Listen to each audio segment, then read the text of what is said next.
Video we're going to look at completing the Tablesquare task. Before you do this, make sure that you've done the Football League table and make sure you understand about the absolute and relative cell referencing that we discussed in there.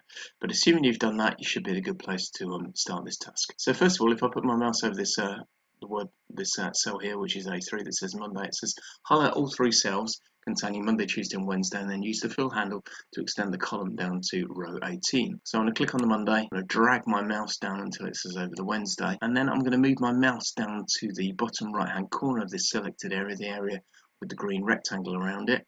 And notice there's a dot. I'm going to put my mouse over it and I get the thin black cross. If I click on that and drag down to row number 18, you'll notice that what Excel has done is it's seen that this pattern is the days of the week, so it's just continued it down for us. Over here, task number 2, we're going to extend the sequence of the months of the year down to December. So again, select all three and then use the fill handle and drag down here to the 12.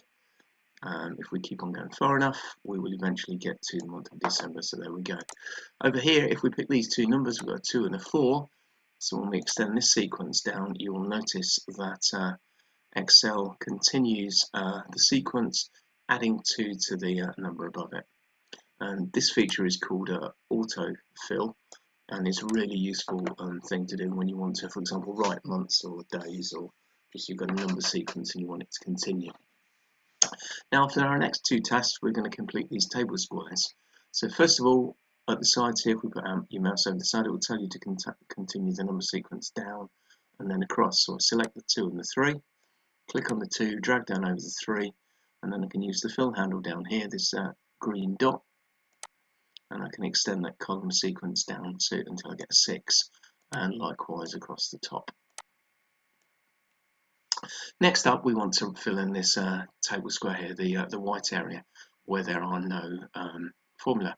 Now, if I put my mouse over here, you'll notice it says construct a formula to calculate the result by multiplying F4 by cell E4, making sure that you use absolute cell references where necessary. Now, for this task, you should only need to write one formula for the whole spreadsheet if you do it properly. But we're going to do this in stages. So first of all, we're going to click in this cell here, and then we're going to go into the formula right at the top here and write in the formula. So the formula says multiply, so we all start formula with an equal sign. And then I'm just going to click on the 2 here, which is for E5.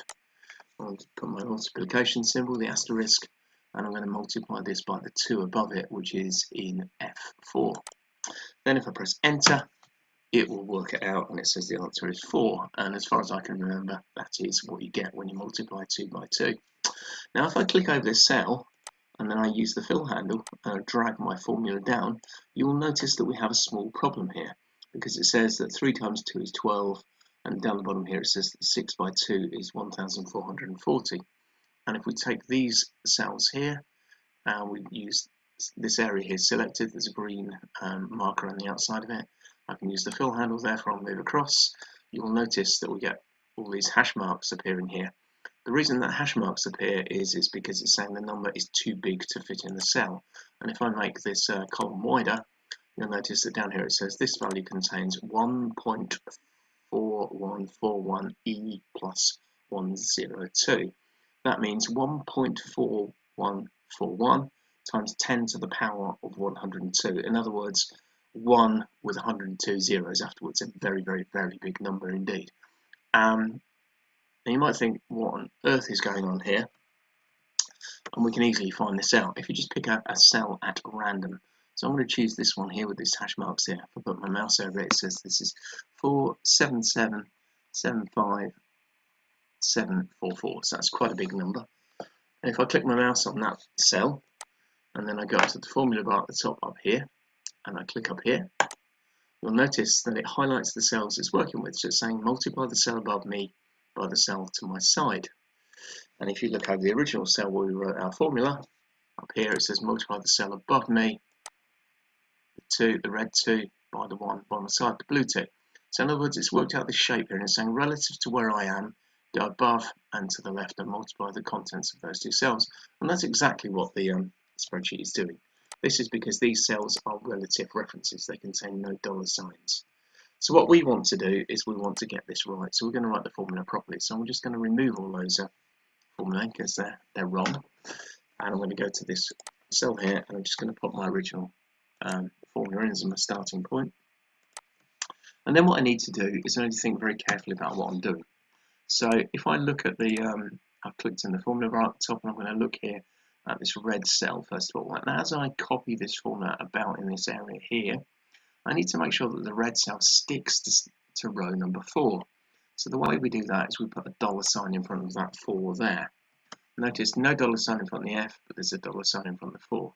Similarly, on the blue cell here, I need to make sure that we stick to using column E. So I put a $sign before the E, no $sign before the 5. So a $E5, F$4. And if I press enter now, it still says we've got 4. And then if I take that formula, so I'm just going to click on it and press Control C to copy it. Then I'm going to select the whole area here where I want the numbers to go. And I'm going to press Control V, and it will paste in the results for me.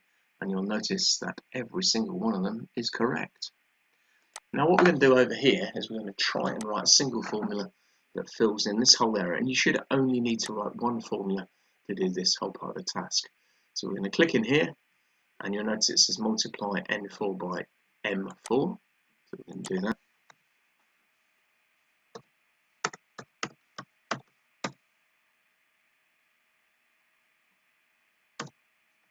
And you can see it's highlighted the colours up here, it's highlighted the cell references up here. I'm going to press enter.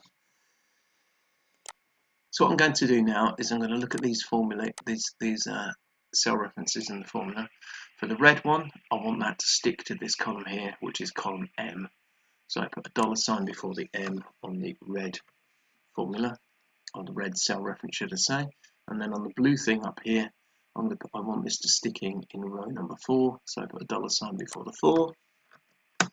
And then I'm going to click on the cell and use the its fill handle down there, drag it down, and then without clicking anywhere else, because I've got the green highlighter around it, I can use this fill handle to copy all those formulae across, and there you go, bazinga, the Tablesquare 2 is complete, and I've got a score of 38. Very happy with that.